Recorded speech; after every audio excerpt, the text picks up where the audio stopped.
All right, good morning, Chairperson, Member Ballendraw, staff and guests. The lobbies are open and the recording has begun. Thanks, Dustin. Good morning, everybody. We'll convene the Liquor and Cannabis Board Caucus meeting for March 5th, 2024. Member Garrett is on leave.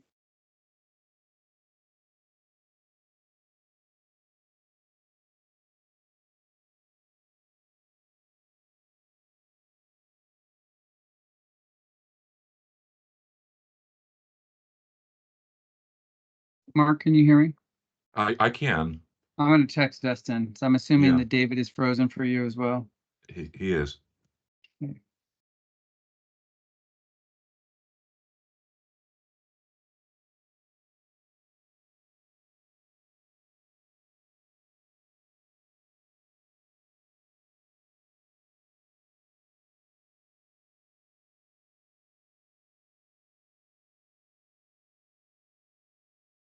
Okay, we're back. Oh, there he is. Small technical glitch here. I don't know. Oh, making one quick change on the agenda. We are postponing our second item, prohibited conduct rules petition review, because Member Garrett's not here. But I would like to move that to next Tuesday's caucus meeting, with the board meeting on the 13th. Put it on the agenda there for action on that rules petition. So yes, our last in-session legislative update from Mark Webster, though we reserve the right to call you back to find out how it all went. Fair enough. Yeah, as good morning, Chairperson and Member Ballendraw. And this is, of course, the final update during the 2024 session, and probably a short one. Sine die is this Thursday, the 7th. Essentially, all of the bill tracking is done. Our agency request bill was delivered to the governor yesterday, so we'll look for that when it gets signed here soon. The legislature is doing a lot of concurrence right now, approving or not the amendments made in the opposite chamber. And it'll be interesting to see the adult entertainment bill and how it navigates that process, given the very different approaches that the House and Senate took. It is on the concurrence calendar for today, so we'll be following that closely later on. The House and Senate have a tentative budget deal, but we won't see it for a little while as they conference and prepare all the documents and whatnot. As you know, they didn't pass the cannabis retail advertising bill that we helped with. So I think that remains a topic for next year, like how cannabis regulation changes after a decade plus of the I-502 market. Something that, of course, our rulemaking and the board will be involved with as well. And I think that dovetails with the other theme of the session, which is how we enforce the laws and the rules on the books. I think that's a bigger conversation that we obviously need to be a part of. And so I think that's one of the big issues for us this interim. As always, please send me feedback on what's working well or not so well, and what ideas you have for potential bills or provisos or whatnot, and general areas that we all need to explore or investigate. Hard to imagine now, but I think the agency request deadline and the 2025 session will be here sooner than we think. So we've got an interim to really dig down and come up with some new ideas. Great. Yeah, I think, when you mention those themes, you nailed it. And it is worth us then thinking about that going forward for next year too. What do we want to bring? Because we made a decision just to bring one piece of agency request legislation. Right. Got it. In fact, that ended up being so non-controversial, I had to go back and look up what it was the other day. I was like, wait, what was it that we did? Because it just sailed through, which is great. But then we have all these other things we have to react to. Right. And you can tell the legislature's got some things on their mind. And right. So, let's all find a way. And maybe we do it at a caucus where we, after you all have a chance to get breath after the session, we just talk about what we'd like to see. Because Mark and I talked about this a little bit yesterday too. But,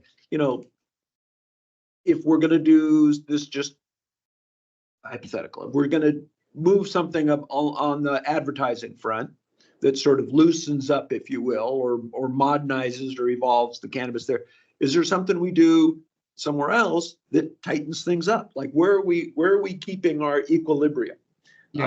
We've got priorities of public safety and public health, and we're not going to move away from that. But if they like inversion diversion, which was a bill that didn't pass. Right. But Pass one okay, chamber so bill. Yeah. what do? If they want us to stop enforcing the prohibited conduct whack or repeal it, not stop enforcing, repeal it, does that give us some capacity and we can say, okay, here's something we can do with that or something, just think about it globally. But anyway. Yeah. I agree. And Mark, can you, because I've been a little bit out of the loop, I know that the Rep. Davis bill on high THC concentration products passed with some provisions in it. I know the age gate was not in there, but Right. there's an example of a conversation that I would like to see us have in the interim. And I think we committed to Rep. Davis that we would convene a group to begin to have that conversation. So can you just give me a quick update on that particular bill? Sure. So that has some new warnings that are going to be placed at point of sale around high potency products, and some of that verbiage is going to be developed by the Department of Health. So that's another point that we can maybe learn what they're thinking about. The University of Washington's ADAI, I think, is tasked with. They went with ADAI. Yeah, collecting some information that they can share with healthcare providers around, diagnostic thing or what to look for people who are having problems with high potency THC, the hyperemesis syndromes and the like. So those are some of the big things that are coming out, and I think those are great conversations to have with UW, with Department of Health, and to look for how that works in the retailers, the warnings and Great, whatnot. thank you. Yeah, I agree on that one in particular, Jim. And that's a conversation we should just have too amongst ourselves here with staff and the board. I think high potency THC is an issue that I really feel some obligation for us to have a position on it I do and too. not be reacting next year. Yeah. And if we can help convene people to figure out what that path is, let's do it. There's been some really good work by UW and others on the subject, and we should just, I don't think it needs to be studied again after this year is my view. And on that point, of course, the Senator Kaiser had a bill studying, how taxation could impact high potency THC. That didn't go, but I think looking at CCRS to kind of get us, a baseline. What is the state of that? What percentage of products sold might qualify as high potency? I think that's some interesting work that we can look at. And that's true. I mean, the research that we've seen is more on what's the sort of health impact, ADAIs, not here are the tools that would be more efficient. I don't know how much we know about that side, and that's what we need to figure out so we can have a position. And yeah, I think in general, that's it. Is what are the things that we really want to have a position of? One, we're going to, maybe it's agency requests, that'd be our top priorities, or there are other things that we just want to be engaged in with a position. Then we're going to have some that we're just watching. It's a gradation, but there's so much we have to react to. Yeah, and I'd really like to reach out to the industry because, again, this is not about not supporting the industry, because I do support the industry and I want to see the industry thrive, but I also want to have balanced conversations where it might make sense for us to think about the health impacts to community members as well and figure out how can we come together, because there are clear issues where we come together. Keeping product out of the hands of young people has been a very clear priority for all of us, and I'm hopeful that we can find some common grounds in other areas as well while we support the business aspect of it and continue to see it grow and thrive in the state. Exactly. I think the balance. Exactly. I believe we can do things that evolve our regulatory system on the cannabis side up here that also at the same time allow us to do more to protect public health on that side. Yeah. They're not mutually exclusive. I agree. And to your point, if we can get everybody talking about it, then we come up with a plan that's not mutually exclusive. Yeah. And clearly understand points where we may not agree. At least I want to clearly understand the other perspective, because I know there is another perspective and I want to hear more about both sides. I've always had this fantasy for 3 years that we'd bring some bill to the legislature that industry and public health and law enforcement and the agency all agree on and go, we worked through the interim and we found that middle ground. Now, that hasn't happened, and even the industry itself can't find a middle ground amongst themselves. So it's Yeah. not easy, but I think that we got an obligation to try to do that. Yeah, I agree. Okay. But Mark, we'll give you a chance to catch your breath after Thursday before we start working on next year. Take a breather. Sounds good. Okay. Thank great. you. Thank Thank you. you. Good luck. Okay, our next item is our quarterly human resources update, and Anita Bingham, our HR director, will just join us up here. And I'll just turn it over to you. All right. Good morning, Chair Postman, Member Vollendorf. Thanks for having me. Morning. So I'm going to cover the employee engagement survey, the exit survey, some core training, and just an update on bargaining. Great.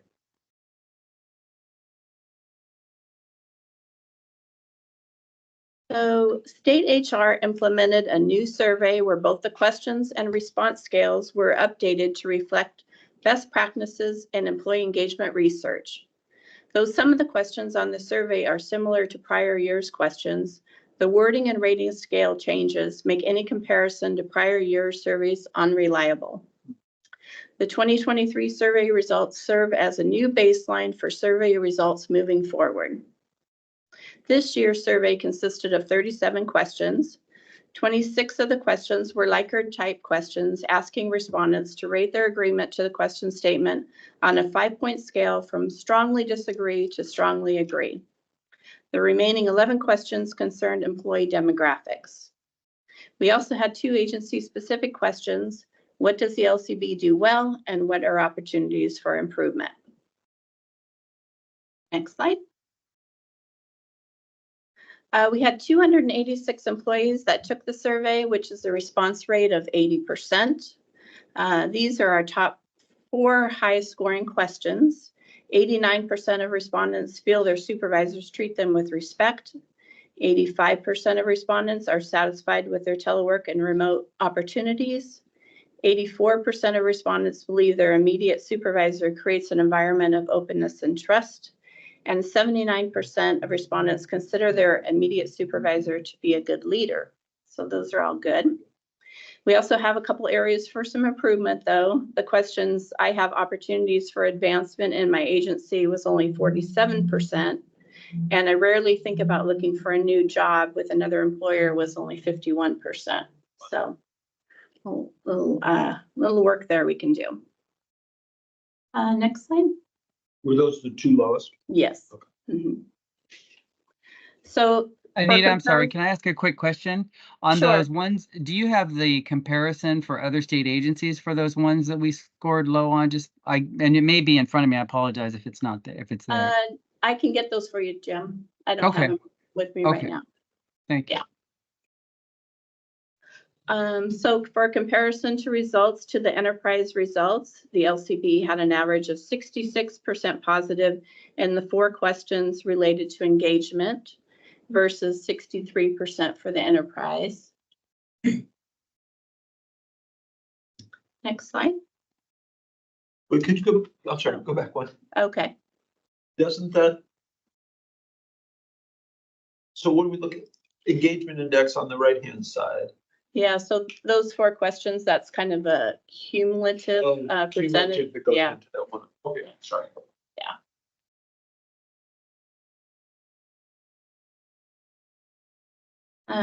The involvement and belonging index had 3 questions that averaged 67% positive for the LCB versus 65 for the enterprise. The first question, I'm appropriately involved in decisions that affected my work, was on the lower end at 58% positive. So even though we were overall okay, that question was a little bit lower. You know, I'm glad they've redone it. On the one hand, it is hard because we have to restart, as you said, this is a new base. But there was a question prior that is very similar to the top one there about involved in decision-making from the past. I can't remember how we said it. Yeah, I think that's always been a tougher one. yeah, it has been, yeah. It's interesting because people have such high ratings for the management effectiveness, but when you ask it this way, it's Yeah. not very good. Yeah. Well, that's when we were starting to come back. We were kind of wondering if maybe coming back to work didn't set well with people. Yeah. That's just speculation, but. It also gives us an opportunity in focus groups to dig into that a little bit more, because part of me also wonders, well, sometimes people don't see themselves in a decision-making role, and sometimes that impacts how they respond to questions like this. So I'm super curious to talk to employees directly about this one a little bit more. Yeah, it'd be good to know more. All right, there were 2 questions related to recognition, with the LCB averaging 68% versus 63 for the enterprise. And for the 2 pair index questions, we averaged 72% versus 69 for the enterprise. So What's the difference in those two questions? I'm not gonna read. First is my demonstrates. Putting this into policies. Oh, you've got good eyesight. I can't read that. well, squinting, but those are pretty similar. They're pretty similar. Yeah, okay. Yeah. So I think down below it says if you're demonstrating measures and then instituting kind of their ability to take action. So maybe that's kind of the Yeah, okay. 2 takes on that. All right, so we didn't want to lose momentum we have from the last year's focus groups. From our 2022 survey results, these questions were determined to have a high correlation to overall employee satisfaction. Based on these questions, the focus group questions allowed us to hear more from staff to have a better understanding of what employees are thinking. The management team is incorporating the themes we heard from those focus groups of career growth, culture, and communication into our future planning sessions and discussions. Great. Next slide. As you know, we're providing lunch on the 13th to celebrate our good participation rate, which was 80% versus 68 for the enterprise. So we did well there. Really good. The survey was administered in Qualtrics this year, which provides us with personalized agency dashboards with data we haven't had in the past. These 2 questions were correlated to have the best opportunity to move the middle scores to the positive and have the strongest positive relationship to engagement. This get-together will be another opportunity to hear more from people about these questions. So we're planning to do a little activity to kind of drill down on these 2. How was that determined that those are the 2 best? The Qualtrics somehow has a method of, Oh, really? yeah. Because the other one that I think the one we were just talking about though, about I feel like I can my decision, my actions help make decisions would be super important too. Yeah, we could add that. We haven't finalized that whole day I'm yesterday. sure the computer knows better than me, but it's curious, Yeah, yeah, anyhow, it'd be worth looking at the others a little bit. all right. Any other questions before we move on to the exit survey information? I have none. Okay. So the next few slides will compare the reasons people left the agency by quarter in 2022 and 2023. I know it's kind of hard to see that. This information comes from HRMS. The reasons remain varied for the first quarter, but there are no retirements last year compared to the 5 we had in the previous year. So kind of 18 people left in 2022 and only 14 in 2023 of last quarter. The next slide. The total dropped by 9 in comparison of the second quarter, 4 people leaving for promotions and 6 resigning last year. When we say resign, I mean they don't We don't know that they have another job. Right. Okay. Yeah. They could have a job with private sector. If they're going to another state agency, okay. then we consider that a promotion. Okay. Yeah. The third quarter of 2023 had 6 people leaving the agency for promotion. In the fourth quarter of 2023, 4 people left for promotion and 4 people resigned. So in total, we had 80 people separate in 2022 and 54 in 2023. So that's going in the right direction.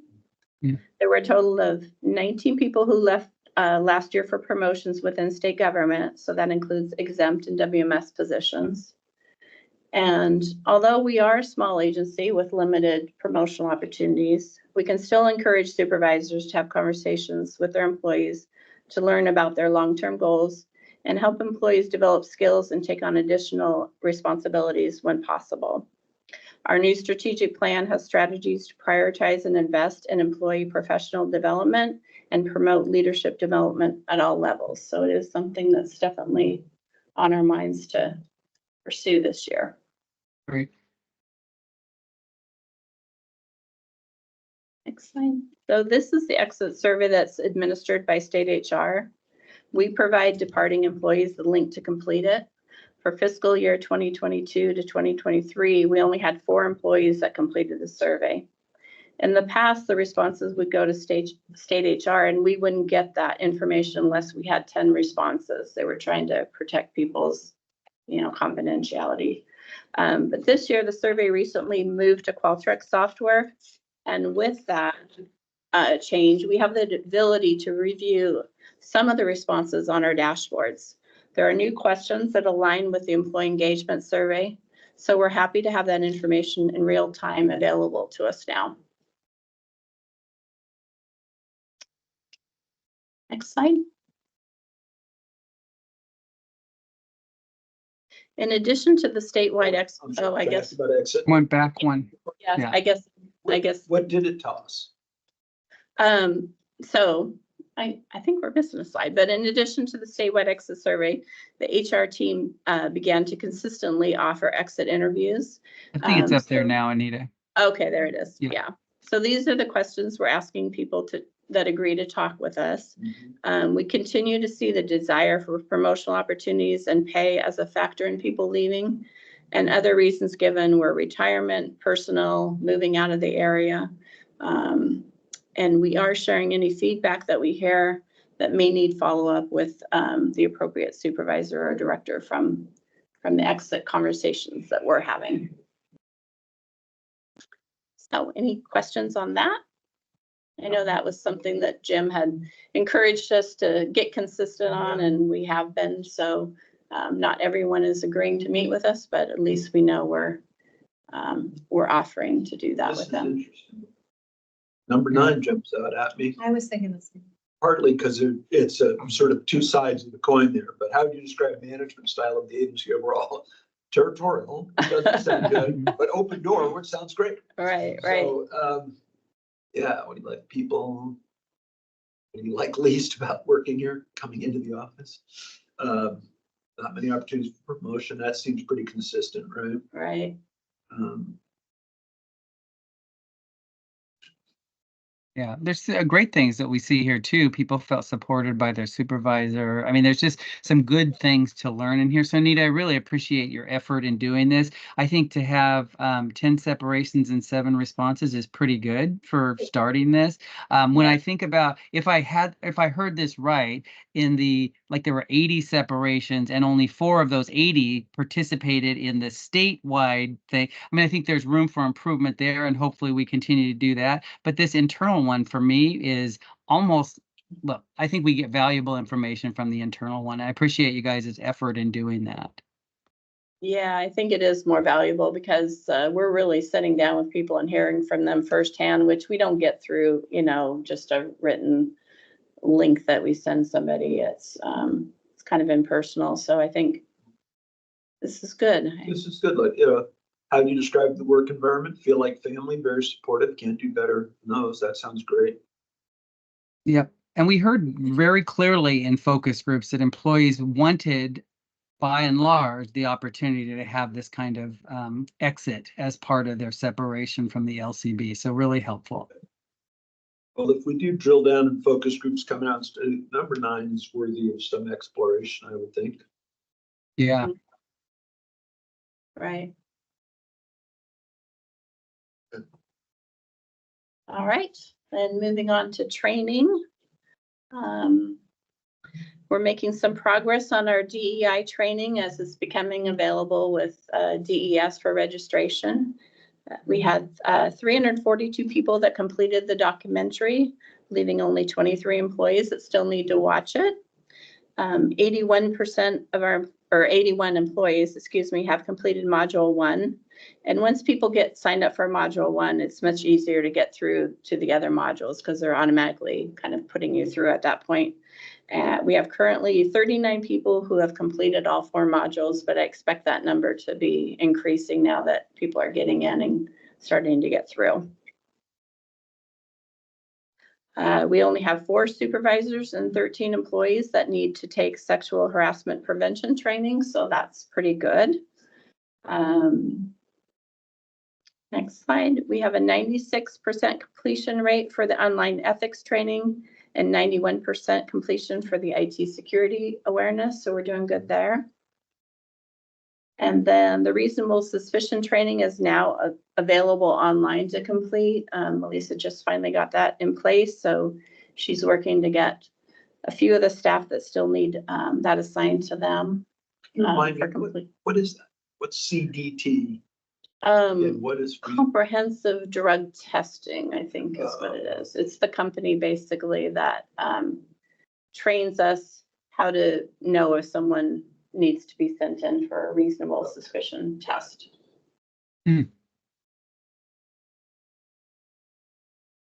And we're gearing up for collective bargaining for the 25-27 contracts. We normally have a captain participate at the coalition table that represents the officers, but since there's a possibility they could be organized, our labor relations manager, Dawn, is participating at both tables, so she'll be quite busy this year with all of those dates, but have full confidence in her making it through. So that was all I had, unless there's any questions. I had 2 things that I want to mention. So one on COVID, work from home, et cetera. So, CDC just redid their guidelines, which, that's largely symptom driven. Right. Do we make a policy change? Do we have to adjust something? What are we telling employees? Well, they haven't changed it on the Department of Health's website yet, which is kind of who we go to for our guidance. But I'm expecting that they will, because they typically, they follow the CDC. And usually when we get the calls, we go by what is at the Department of Health in terms of what we tell people to do. So once they adjust, then yes, we will be reflecting that new kind of way of thinking. Yeah, I just hope we don't see people thinking it means they need to come back to work faster. Because even under the CDC guidance, if you feel sick, don't come to work. Right. You have to be feeling better and fever free for 24 hours. So yeah, we'll always encourage people to telework if they're unsure, and yeah. Almost everybody can. Exactly. I know not you need to. Yeah. Yeah. Okay. Then the other question I had, that there was this, was it by statute a year or 2 back about trying to remove education requirements from job postings? Was that a statute that we then had to, or was that just a direction from HR? It's basically they're working on an executive order for that. Right. So that hasn't actually officially. It hasn't happened yet, but it's apparently coming. So. Okay. Yeah. Any idea when? I don't know. Okay. I know. I think it's a good thing. I'll wait for it to come, but I just encourage us to try to be as outside the box, if you will, in hiring as much as we can. It's hard to hire people these days. People are looking to make changes. We should be open as we can to finding people, even if they don't fit that, structure of the job description. Yeah, the majority of our postings allow for experience to substitute for education. So there's only very few that have right now college requirement. I think some of those in finance have that, yeah, but okay. yes, we will definitely, it'll be a big switch when that happens, so Yeah. we'll be working through it. That's cool. Okay, great. Any other questions? Jim, you have any other Yeah, questions? thank you. Thanks, Nita. All right. Appreciate it. Thank you, Anita. Uh-huh.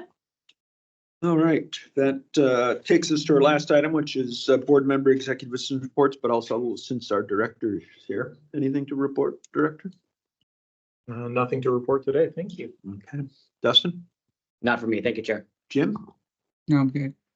Thank you. All right, nothing for me either. Okay, we'll adjourn. We'll be back at Caucus next Tuesday morning, where we will in fact be briefed on the petition for prohibited conduct. We'll act on that next Wednesday. So with that, we're adjourned. Thank you. All right.